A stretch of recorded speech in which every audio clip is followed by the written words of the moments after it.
TVT au cœur de l'information.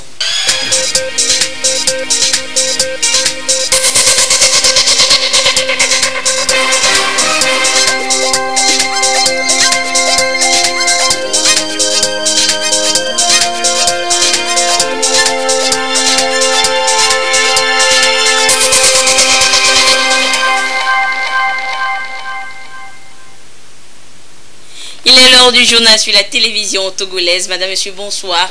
Et voici les titres de cette édition. La Chine, par son ambassade au Togo, et l'UNESCO veulent soutenir la haute autorité de l'audiovisuel et de la communication RAC dans sa nouvelle dynamique, celle de son fonctionnement d'un nouveau genre à travers le plan stratégique. Comment se fera ce soutien à découvrir dans ce journal?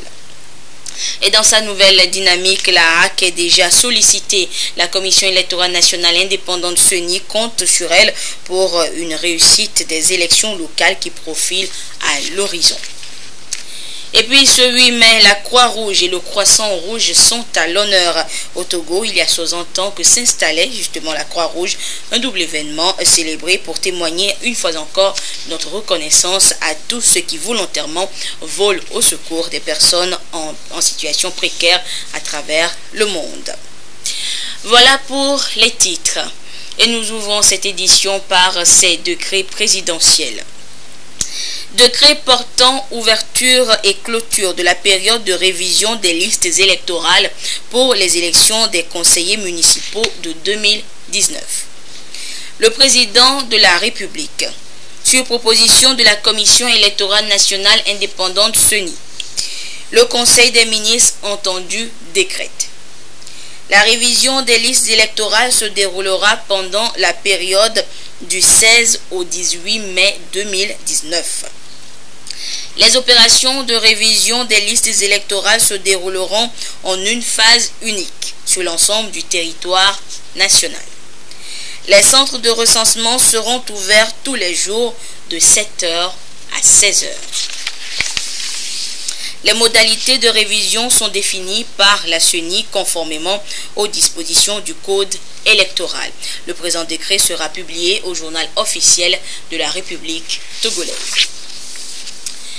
Décret fixant la date des élections des conseillers municipaux et convoquant le corps électoral pour les dites élections des conseillers municipaux.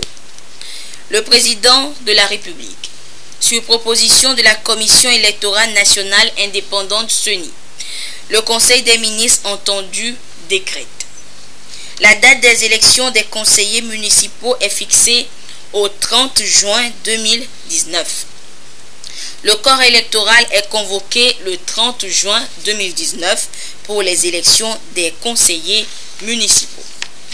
Les bureaux de vote sont ouverts de 7h à 17h sur toute l'étendue du territoire national. Le présent décret sera publié au journal officiel de la République togolaise. Décret fixant le montant du cautionnement à verser pour les élections des conseillers municipaux.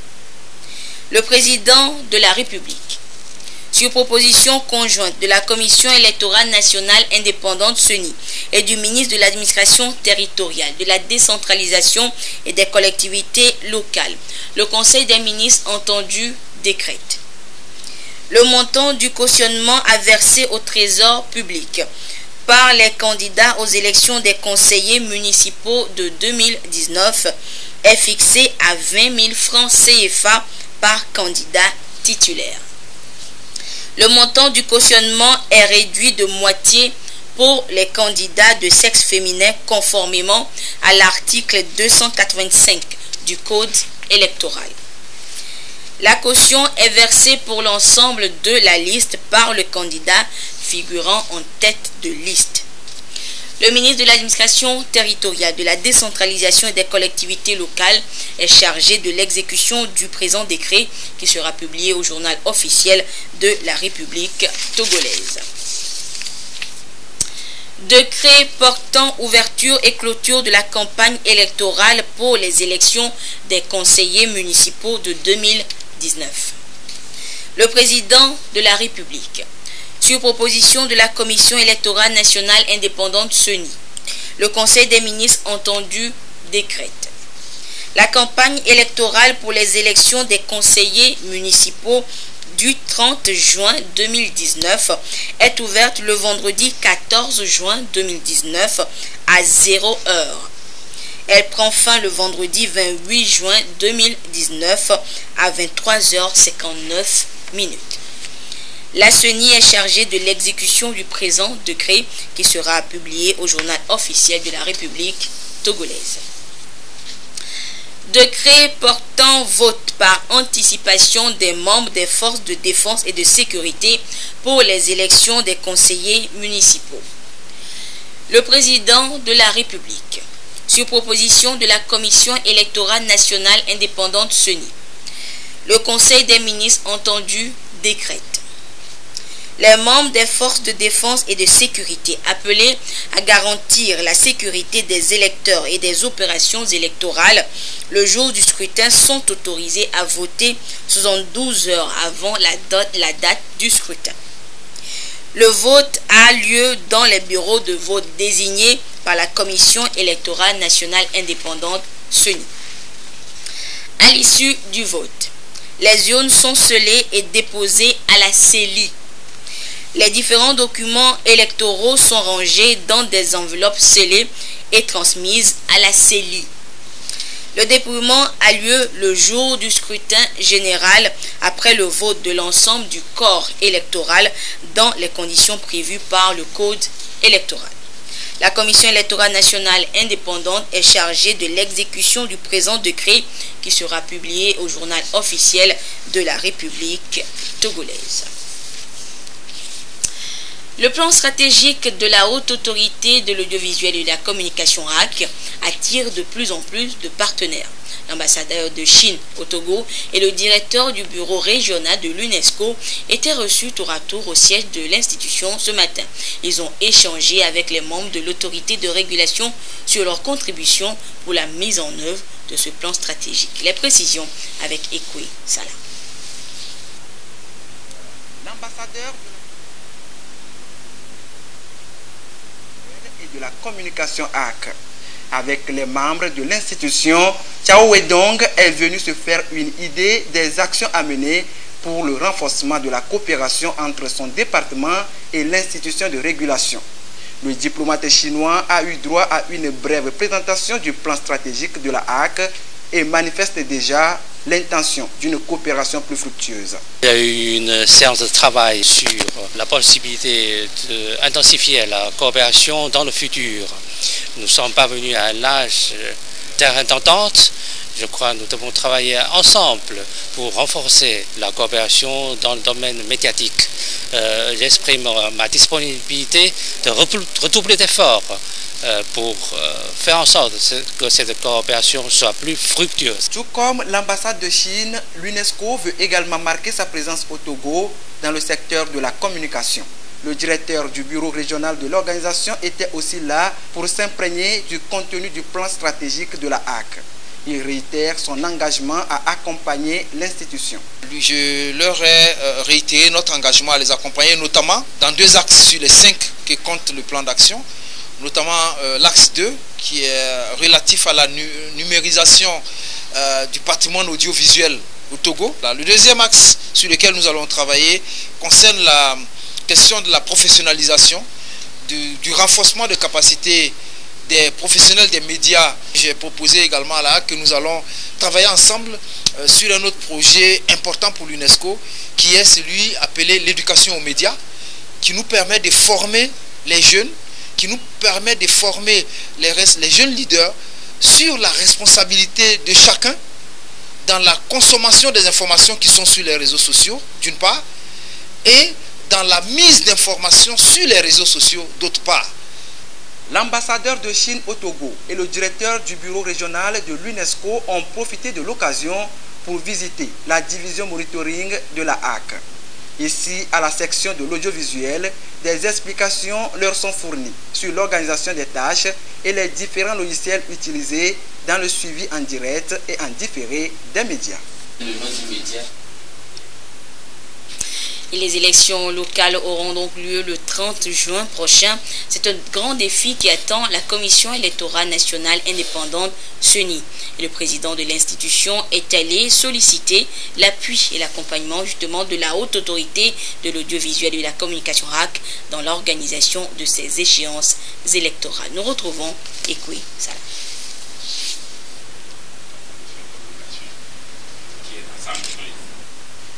Les membres de la Commission électorale nationale indépendante accueillis par la haute autorité de l'audiovisuel et de la communication. C'est une visite de courtoisie qui a permis aux deux institutions d'échanger sur les prochaines élections locales au Togo et surtout le rôle important que va jouer l'autorité de régulation dans la réussite de ces élections qui se préparent. La RAC est une de ces institutions majeures dans ce processus puisque la RAC a la responsabilité de coordonner et de contrôler toute la question de la communication en termes de presse, médias sur cette ligne-là. Donc c'est pour cela que nous avons fait le déplacement de ce matin pour prendre contact et échanger avec la RAC et notamment les premiers responsables de l'institution, échanger sur les voies et moyens de construire ensemble le processus et l'organisation nécessaire pour conduire dans les meilleures conditions les tâches qui sont les nôtres de part et d'autre, et particulièrement sur le côté communication, information. Au niveau de la Commission électorale nationale indépendante, tout se précise pour que les locales soient organisées dans les mois qui viennent. Et devant les membres de la haute autorité de l'audiovisuel et de la communication, le président de la CENI a exprimé le souhait de voir se tenir ces élections dans la paix et dans la concorde nationale. Pour la première fois, la journée de l'Europe sera célébrée au Togo et ce sera le 9 mai prochain. Pour l'heure, une visite de terrain a permis ce jour à plusieurs partenaires de l'Union au Togo de découvrir différentes organisations soutenues par l'Union européenne. Le compte rendu avec Guillaume Egbakou et Ekoui Salah. Première étape de cette tournée, la Société des Grands Moulins du Togo, SGMT. Ici, le représentant de l'Union européenne, entouré par les ambassadeurs de France et d'Allemagne au Togo, était là pour s'imprégner du quotidien de cette société où sont produites des tonnes de farine chaque jour. Opportunité pour les premiers responsables de la société d'exposer les forces et faiblesses de cette structure. Le problème que nous rencontrons actuellement, c'est un problème de distribution de nos produits au sein du Togo, puisque nous sommes concurrencés par des farines notamment ghanéennes qui sous-estiment la valeur de leurs produits et qui rentrent sur le marché togolais avec une taxation qui est bien moindre que la nôtre. Une distorsion de concurrence aussi qui est présente par rapport aux farines importées hors CEDEAO, puisque toutes les farines qui sont importées en dehors de la zone communautaire sont ici taxées sur un prix de référence bien inférieur au prix de production de nos farines. À ces problèmes de régulation et de protection du marché, le gouvernement togolais ne tardera pas à trouver une solution durable, rassure l'ambassadeur de France au Togo. Le Togo est un excellent élève de la CEDEAO, accepte les importations des autres pays de la CEDEAO, par exemple des farines du Ghana, sauf que ces farines du Ghana, elles sont beaucoup moins taxées que les farines qui sont produites ici par une entreprise française au Togo qui offre des emplois aux Togolais, qui fait vivre des centaines de boulangers et des milliers de productrices de beignets. Donc là, il y a vraiment une réflexion à engager avec les autorités togolaises qui, si elles veulent que les entreprises européennes viennent ici investir, doivent les mettre dans les mêmes conditions de concurrence que leurs concurrents des pays voisins. La délégation s'est ensuite rendue à la compagnie énergie électrique du Togo. Là, les échanges ont porté sur le projet PERER. Ce projet, financé à hauteur de 50 millions d'euros par l'Union européenne, devra venir à bout du phénomène de toile d'araignée dans la capitale. Le directeur général de la société a saisi l'occasion pour exprimer le vœu que ce projet soit étendu aux autres villes du pays. De la société cap sur la ville de Tchévié. Dans cette usine de transformation inaugurée par le chef de l'État Faure Gnassingbé il y a quelques semaines, la délégation est venue en savoir davantage sur sa gestion et ses ambitions. Le porteur du projet saisit l'occasion. Pour nous, c'est l'occasion de dire que nous sommes toujours à la quête de certains marchés, de certaines opportunités, parce que nous, on essaie de réfléchir pour voir ce qu'on peut développer ensemble avec eux, ce qu'on peut faire ensemble. Et on connaît très bien les adresses qu'il faut et les gens qu'il faut toucher au moment où nous aurons quelque chose sous la langue à partager avec eux. Ici, dans la ville de Thiéviers, l'Union européenne et la délégation allemande mettent en œuvre plusieurs projets. La tournée a permis aux diplomates de passer en revue les projets et programmes avec les responsables de la mairie de Thiéviers autour d'un déjeuner débat. Nous avons fait le tour d'horizon des 9 communes de plein exercice. Aujourd'hui, nous sommes à 117 communes, passant par les 21 communes de plein exercice à la nomination des délégations spéciales. Les efforts qui ont été faits de 2014 à ce jour, ce qui démontre effectivement que nous sommes pratiquement prêts pour les élections locales. Ici, nous menons un programme important soutenant la décentralisation.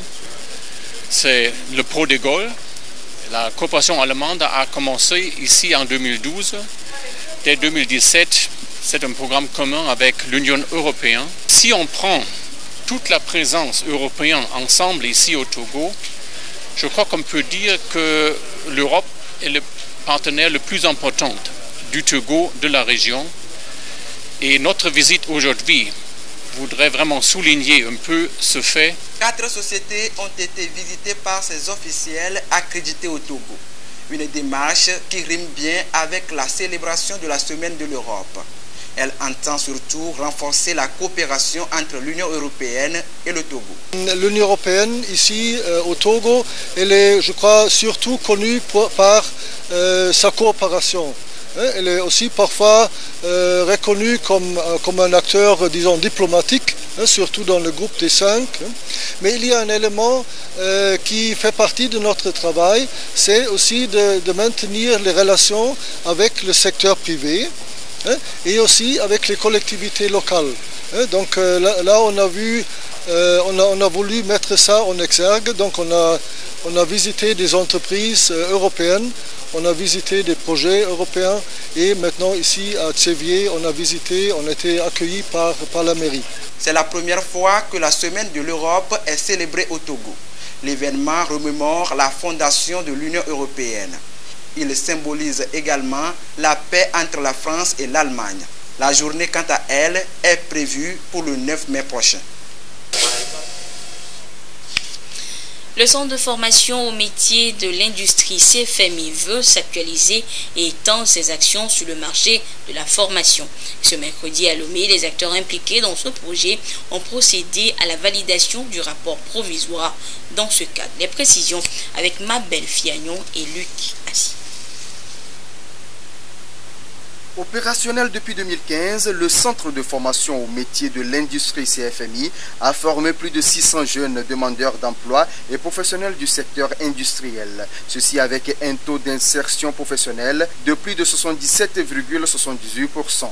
Fruit d'un partenariat public et privé, le CFMI offre des formations en métallurgie, soudure, mécanique diesel et la climatisation, mécanique industrielle, entre autres. Une mission de cadrage et d'assistance technique à maîtrise d'ouvrage a été effectuée dans le centre pour définir les conditions de pérennisation et d'extension de ces activités de formation. Le bilan aujourd'hui est net et clair et la satisfaction des entreprises est claire et dégagée et manifeste. Il s'agit de répondre aux besoins actuels du secteur selon le PND, voir comment s'y prendre pour répondre encore mieux au développement de notre économie. C'est-à-dire que cette mission va préciser réellement ce que les entreprises demandent, va préciser réellement les compétences dont les entreprises auront besoin pour affronter leurs défis de compétitivité. Une fois validé et mis en œuvre, le contenu du rapport de cette émission permettra de créer de nouveaux modules et filières de formation dans le centre. Ceci en vue de renforcer le système managérial et de répondre davantage à la demande et exigences du marché de l'emploi. Nous avons identifié des filières, de nouvelles filières et de nouveaux modules qui seront développés. Les filières seront dans le domaine, je dirais, énergie, eau et environnement. Quand je parle de l'énergie, tout ce qui est énergie photovoltaïque, énergie propre, et je parle de l'eau, ce qui concerne les métiers de l'eau, de l'assainissement et de l'irrigation. Vous savez que le développement économique du pays passe par la transformation de nos produits et nous sommes un pays agricole et il va falloir préparer les techniciens pour appuyer le secteur et également appuyer le secondaire pour la transformation. Donc le CFMI est en lecture et en phase avec cette ligne du gouvernement. Donc vous avez aujourd'hui une réalité, c'est-à-dire un financement de l'Agence française de développement qui est à hauteur de 2 millions d'euros, et l'État qui a investi également 1,3 milliard pour répondre encore mieux aux besoins des entreprises de la place et accompagner le développement agricole et la transformation au Togo. Au minimum, 80 professionnels du secteur industriel sortent du CFMI chaque année, nantis d'un diplôme d'État, le brevet de technicien BT. De l'eau potable pour tous est devenue une réalité depuis hier dans les cantons de Toblikopé, à Bobo et à Moussukopé. De nouvelles mini-adductions d'eau ont été réalisées et remises aux bénéficiaires, les populations. Ce sont des réalisations de l'appui de la Banque islamique de développement à travers le projet d'hydraulique villageoise BID 3. Les précisions avec Augustin Kossi. Dikame dans la préfecture d'Aguenivé, périphérie de la ville de Lomé. Désormais, l'accès à l'eau potable ne sera plus une corvée pour les populations d'ici. Une mini-adduction d'eau potable réalisée et officiellement remise aux bénéficiaires.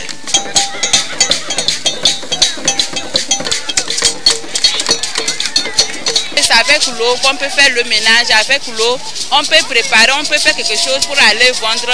Je remercie vraiment le chef de l'État qui a pensé à nous les gens de Dikame, surtout nous les femmes.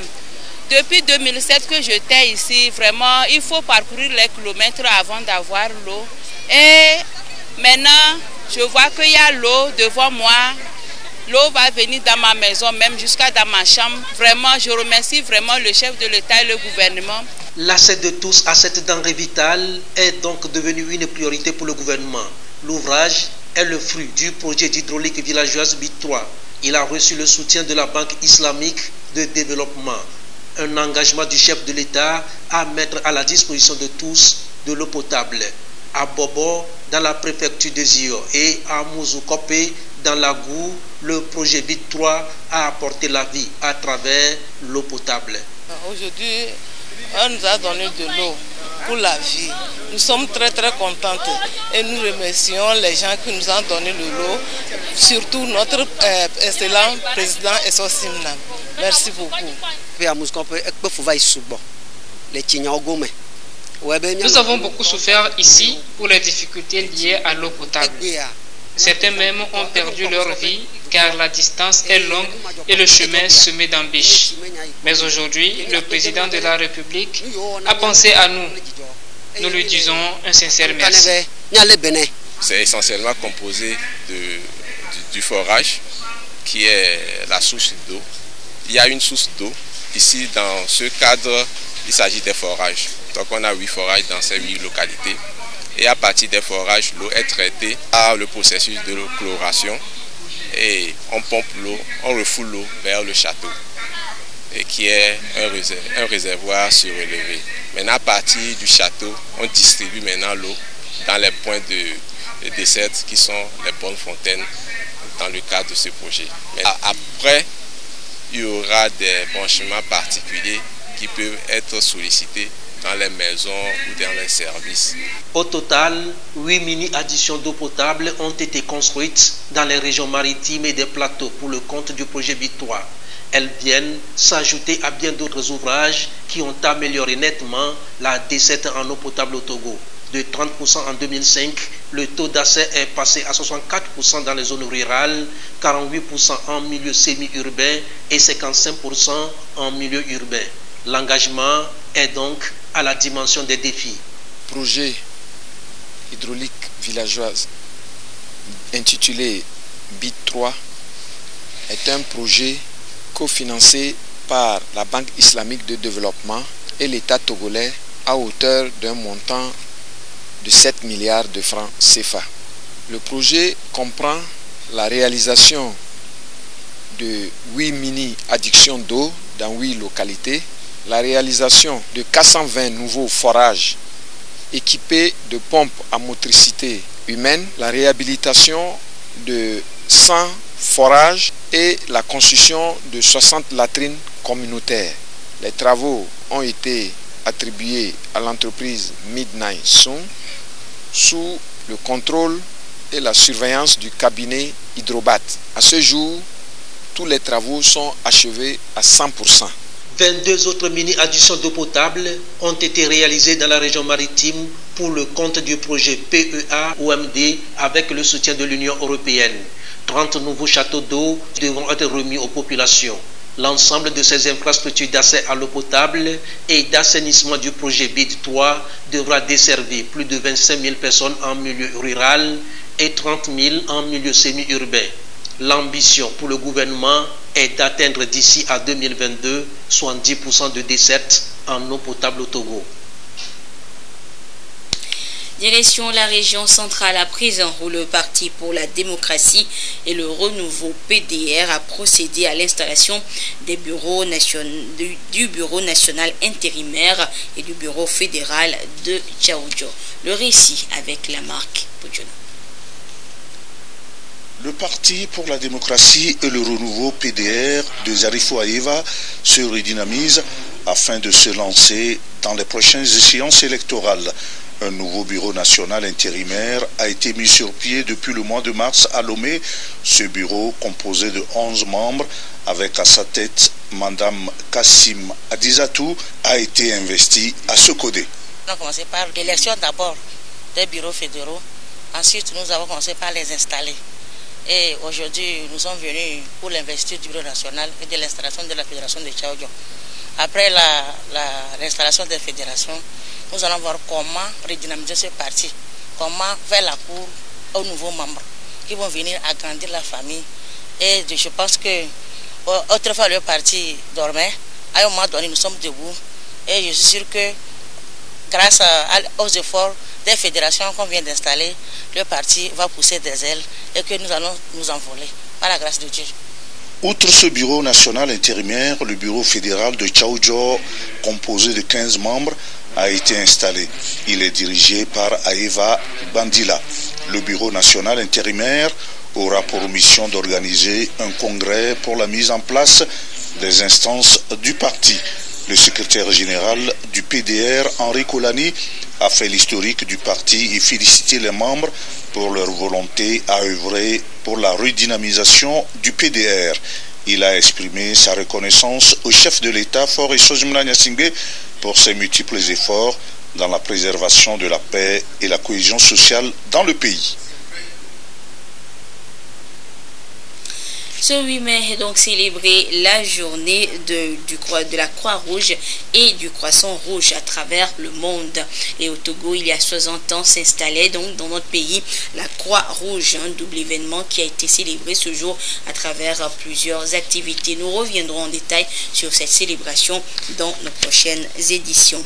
Direction maintenant l'université de Kara, où les étudiants et leurs enseignants ont marqué une semaine de pause, une pause de leurs activités académiques pour se consacrer cette fois aux activités culturelles, une manière d'évacuer le stress avant les évaluations de fin d'année. Le compte rendu avec Nestor.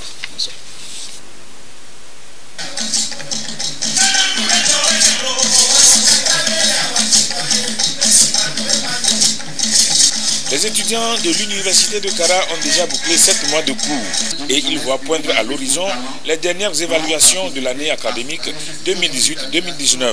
En attendant d'aborder le dernier virage, ils ont pris une semaine pour changer d'air et ceci à travers les activités culturelles, sportives et ludiques. La semaine culturelle à l'Université de Kara est à sa 9e édition qui connaît des innovations. De par le passé, il y a eu une tradition qui voulait que l'on consacre des journées aux différentes facultés de l'Université de Kara. La question a été de savoir quel a été l'épanouissement de l'étudiant togolais à travers la semaine consacrée à la culture à l'Université de Kara lorsque des journées étaient réservées aux facultés. Et la réponse, c'est tout simplement que certains étudiants, imbus du caractère de leur faculté, ne se sentaient pas intéressés par ce qu'il se passait dans d'autres facultés. Nous avons tout simplement pensé que, comme étudiants d'une université, on peut célébrer ensemble la culture, puisque la culture n'a pas de faculté en réalité. Donc, l'innovation cette année, c'est que toutes les journées sont animées par tous les étudiants de l'Université de Kara, quelles qu'en soient les facultés, quels qu'en soient les domaines de travaux et de recherche. À chaque édition de la semaine de l'étudiant à l'Université de Kara, un thème est retenu. Cette année, le thème choisi est l'entrepreneuriat culturel, l'étudiant au service du développement national.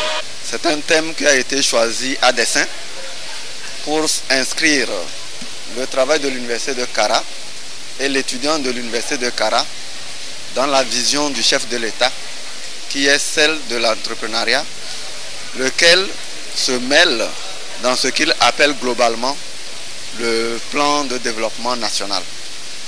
Ce plan qui a été adopté en 2018 et qui a été lancé officiellement tout récemment ne pouvait mal tomber. Il est tombé très bien pour nous. Et cette édition, nous avons saisi l'occasion pour faire un clin d'œil au chef de l'État pour lui dire que nous sommes avec lui dans la perspective du développement national. La semaine de l'étudiant permet à l'ensemble de la communauté universitaire de s'imprégner du savoir-faire et des talents des étudiants de tout ordre. Clubs et associations devant animer cette semaine de l'étudiant ont défilé à cette cérémonie d'ouverture. Et voilà, c'est sur ce défilé des étudiants de l'Université de Kara que se referme cette édition. Merci de votre fidélité à la télévision togolaise. Excellente suite de nos programmes. Au revoir.